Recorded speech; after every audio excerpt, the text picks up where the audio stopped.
Hi friends, ഞാൻ നിങ്ങളുടെ പാറുവാണ്. ഇന്ന് ഞാൻ ഇവിടെ ചെയ്യാൻ പോകുന്ന റെസിപ്പി നമുക്ക് തലക്കറി എങ്ങനെ ഉണ്ടാക്കാമെന്ന് നോക്കാം. തലക്കറി എന്ന് വെച്ചാൽ ഇത് ഫ്രഷ് ആയിട്ട് ഇന്ന് രാവിലെ ഫിഷ് മാർക്കറ്റിൽ പോയി വാങ്ങിച്ചുകൊണ്ട് വന്ന് നെയ്മീൻ്റെ തലയാണ്. ഈ നെയ്മീൻ്റെ തല കട്ട് ചെയ്ത് വാങ്ങിച്ചതാണ്. അപ്പം ഇത് വെച്ച് എങ്ങനെ തലക്കറി ഉണ്ടാക്കാം എന്നുള്ളത് നമുക്ക് നോക്കാം. അതിനുവേണ്ടി ഞാനിവിടെ ഒരു 15 ചുമന്നുള്ളി, ചെറിയ ഉള്ളി കട്ട് ചെയ്ത് വെച്ചിട്ടുണ്ട്. ഒരു 10 വെളുത്തുള്ളി, ഒരു വലിയ കഷ്ണം ഇഞ്ചി, 4 പച്ചമുളക്, 2 തണ്ട് കറിവേപ്പില, ഇത്രയും ഇവിടെ എടുത്തിട്ടുണ്ട്. അതുപോലെ പിന്നെ വേണ്ടത് കൊടംപുളിയാണ്. ഒരു 6 കഷ്ണം കൊടംപുളി എടുത്ത് വെള്ളത്തിയിട്ട് വെച്ചിട്ടുണ്ട് കുതിരാനായിട്ട്. ഇനി നമുക്ക് തലക്കറി എങ്ങനെയാണ് ഉണ്ടാക്കുന്നതെന്ന് നോക്കാം. അതിനായി നമ്മൾ ഒരു ചട്ടി അടുപ്പത്ത് വെച്ചിട്ടുണ്ട്. അടുപ്പത്ത് വെച്ച് അതിലേക്ക് നമുക്ക് വെളിച്ചെണ്ണ ഒഴിച്ചു കൊടുക്കാം.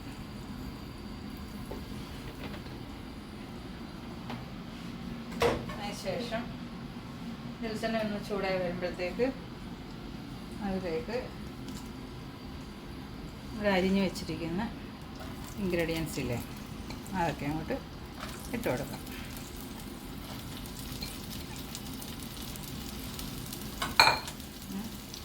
കറിവേപ്പില ഒന്ന് ഇളക്കി കൊടുക്കാം. ഇനി ഇതൊന്ന് ബ്രൗൺ കളറായി വരട്ടെ. ശരിക്കും നമ്മൾ ചിക്കൻ വെക്കുമ്പോഴത്തേനെക്കാട്ടിലും കുറച്ചും കൂടെ നന്നായിട്ട് വഴണ്ടി വരണം മീൻ കറിക്ക്, എങ്കിലേ അതിന് ടേസ്റ്റ് ആവത്തുള്ളൂ. ഉള്ളി നന്നായിട്ട് ഉള്ളിയും വെളുത്തുള്ളിയും ഇഞ്ചിയും പച്ചമുളകും കറിവേപ്പിലയും എല്ലാം നല്ലതായിട്ട് വഴണ്ടി വന്നിട്ടുണ്ട്. ഇനി നമുക്ക് ഇതിനകത്തിലേക്ക് ഒരു 1/4 സ്പൂൺ മഞ്ഞൾപ്പൊടി ഇടാം. അതിനുശേഷം ഒന്ന് ഇളക്കി കൊടുത്തിട്ട് 1 ടീസ്പൂൺ മല്ലിപ്പൊടി, 1 ടീസ്പൂൺ മല്ലിപ്പൊടി ഇട്ടാൽ പറ്റത്തില്ല, 2 ടീസ്പൂൺ മല്ലിപ്പൊടി ഇട്ടിട്ട് ജസ്റ്റ് ഒന്ന് ഇളക്കി കൊടുക്കുക. കാരണം മല്ലിപ്പൊടിയാണ് വഴഞ്ഞു വരാൻ മുളക് പൊടിയെക്കാട്ടിലും താമസം മൂത്ത് വരാനായിട്ട്. അപ്പോൾ അതൊന്ന് ഇളക്കി കൊടുത്തിട്ട് അതിലേക്ക് 1, 2, 3 സ്പൂൺ കാശ്മീരി ചില്ലിയാണ് മുളക് പൊടി ഇട്ട് കൊടുത്ത് എന്നിട്ട് നന്നായിട്ടൊന്ന് മൂത്ത് വരണം. ഇത് മുളക് പൊടിയുടെ ഇതിലെല്ലാം ഈ പച്ചച്ചൊക്കെ മാറി നല്ല മൂത്ത് വരണം. അപ്പം നല്ല പച്ചച്ചവയൊക്കെ മാറി നല്ല ഒരു മണം വരുന്നുണ്ട്. ഇതിങ്ങനെ മൂത്ത് വരുന്നതിൻ്റെതായിട്ട് ഇനി നമുക്ക് തീ ഇച്ചിരി കൂട്ടി വെച്ചുകൊണ്ട് വെള്ളം ഒഴിച്ചു കൊടുക്കാം. ഇനി ഇത് നന്നായിട്ടൊന്ന് തിളച്ച് വരട്ടെ. തിളച്ച് വന്നിട്ട് നമുക്ക് മീൻ കഷ്ണം പെറുക്കിയിടാം. മീൻ കഷ്ണം നമ്മൾ ഈ തല വാഷ് ചെയ്ത് വെച്ചേക്കുന്നത് ഇടാം. ഇത് തിളച്ച് വന്നിട്ടുണ്ട്. അപ്പം നമുക്ക് ഇതിലേക്ക് തല അങ്ങോട്ട് ഇട്ട് കൊടുക്കാം. തലക്കറിക്ക് ഇത് നമ്മുടെ മീനിൻ്റെ തലയുടെ പീസസൊക്കെ ഇതിൻ്റെ അകത്തിലേക്ക് ഇട്ട് കൊടുത്തിട്ടുണ്ട്. ഇനി നമുക്ക് ഇതൊന്ന് തിളച്ചിട്ടുണ്ട്. തിളച്ച് വന്നപ്പോഴത്തേക്ക് നമുക്ക് ഉപ്പിടാം. ഉപ്പിട്ട് കൊടുത്ത് പിന്നെ പുളി,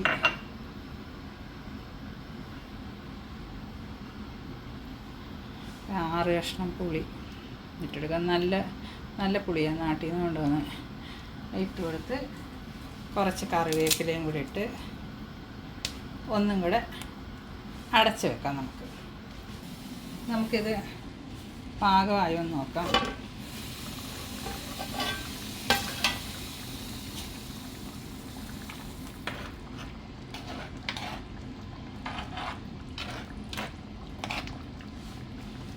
നോക്കട്ടെ, ഉപ്പും പുളിയെല്ലാം ഉണ്ടോ നോക്കാം.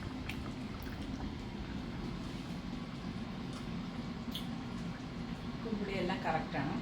ഇനി ഇതിനകത്തിലേക്ക് നമുക്ക് കുറച്ച് 1 നുള്ള് ഉലുവാപ്പൊടി ഇടണം. പിന്നെ അതുപോലെ കുറച്ച് കായപ്പൊടി ഇടണം. കായപ്പൊടി നമ്മൾ ഇടുന്നതെന്ന് വെച്ച് കഴിഞ്ഞാൽ ഈ തലക്കറി ആയതുകൊണ്ട് തന്നെ ഇതിന് ചെറിയൊരു ചിലർക്ക് കുറച്ച് ഗ്യാസിൻ്റെ പ്രോബ്ലം ഉണ്ടാകാൻ ചാൻസ് ഉണ്ട്.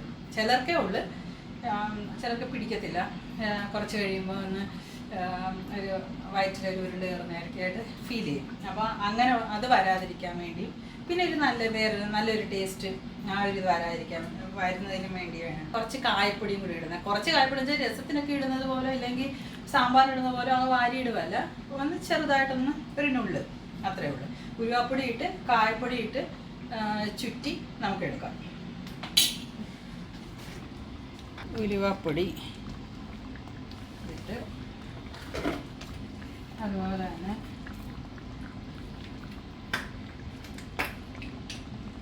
കായപ്പൊടി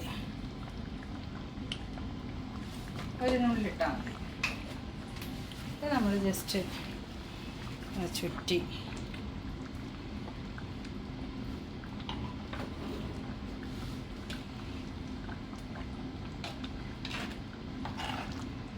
കഷ്ണം ഉടയുന്ന പോലെ ഇട്ടാൽ ഇളക്കരുത്. ഈ ഇടയ്ക്കൂടി ഇങ്ങനെ ഒന്ന് സ്പൂൺ വെച്ചൊന്ന് ആക്കി കൊടുത്താൽ മതി. അപ്പോൾ ഈ ആ ഉലുവാപ്പൊടിയും കായപ്പൊടിയും ഒക്കെ അങ്ങോട്ടൊന്ന് ഡിസോൾവ് ആയിക്കോളും.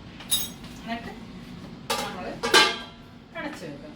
അപ്പോൾ അങ്ങനെ നമ്മുടെ നെയ്മീൻ തലക്കറി റെഡി ആയിട്ടുണ്ട്. ഇത് ദോശയുടെ കൂടെ പോലും നല്ലതാണ്. ഞങ്ങൾ ദോശയുടെ കൂടെ പോലും കഴിക്കാറുണ്ട്. നല്ല ടേസ്റ്റാണ്. പിന്നെ ചിലരൊക്കെ തലക്കറിയൊക്കെ അയ്യോ എന്നൊക്കെ പറയും. ചിലർക്ക് ഇഷ്ടമല്ലല്ലോ മീനിൻ്റെ തല തന്നെ നമ്മൾ കറി വെക്കുന്നതിൽ നിന്ന്. ചെറിയ മീനിൻ്റെ, അതായത് അയലയുടെ മത്തിയുടെ പോലും മാറ്റി വെക്കുന്നവരൊക്കെ ഉണ്ട്. പിന്നെ മത്തിയുടെ തല നമ്മളങ്ങനെ എടുക്കാറില്ല. അയലയുടെ ഒക്കെ എടുത്താലും മാറ്റി വെക്കുന്ന ചില ആളുകളൊക്കെ ഉണ്ട്. പക്ഷേ ഇത് നല്ല ടേസ്റ്റാണ്. എല്ലാവരും ഒന്ന് ട്രൈ ചെയ്ത് നോക്കണം. അപ്പം ഞങ്ങളിന്ന് ഇന്ന് ഞങ്ങളിത് ഒരു സ്പെഷ്യലായിട്ട് ഉണ്ടാക്കാമെന്ന് ചോദിച്ചു. കാരണം ഫ്രഷ് ആയിട്ട് കിട്ടിയത് കൊണ്ട് ഇന്ന് നമ്മളിത് വെക്കും. നിങ്ങൾക്ക് എൻ്റെ വീഡിയോസ് ഇഷ്ടമാവുന്നുണ്ട് എങ്കിൽ സബ്സ്ക്രൈബ് ചെയ്യണം, അതുപോലെ ലൈക്ക് ചെയ്യണം, ഷെയർ ചെയ്യണം, കമൻറ്റ് ചെയ്യണം, പിന്നെ ബെൽ ബട്ടൺ പ്രസ് ചെയ്യണം. എങ്കിൽ മാത്രമേ നോട്ടിഫിക്കേഷൻ നിങ്ങൾക്ക് വരികയുള്ളൂ. അപ്പോൾ എല്ലാവർക്കും ബൈ.